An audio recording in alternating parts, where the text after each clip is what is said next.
Welcome to Man Does Tech, where I solve the problems you didn't even know you had. You begin by confirming prerequisites. Charge the Oppo to at least 50% and connect to a reliable Wi-Fi network. This prevents interruptions.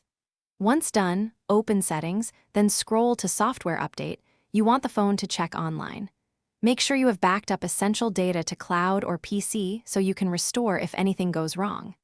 Tap Check for updates, and when a new build appears, review the release notes. This explains why the update matters and which fixes or features you'll receive. After the update is found, press Download and watch the progress. Large packages can take several minutes depending on connection speed. Once downloaded, the phone will verify integrity. Do not force close settings or reboot during verification, because that can corrupt the package.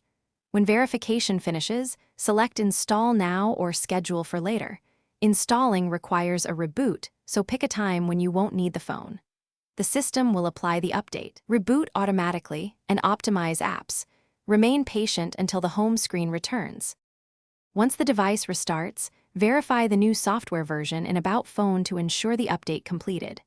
If the phone stalls or fails to boot, first try a simple reboot. If that fails, boot into recovery mode and clear cache. This often resolves post-update hiccups without data loss. If apps behave oddly, allow the system some time to reindex. Otherwise, restore from your backup. When problems persist, document error messages and contact Oppo support for guided recovery steps. Thanks for watching. If you found this helpful, don't forget to like and subscribe.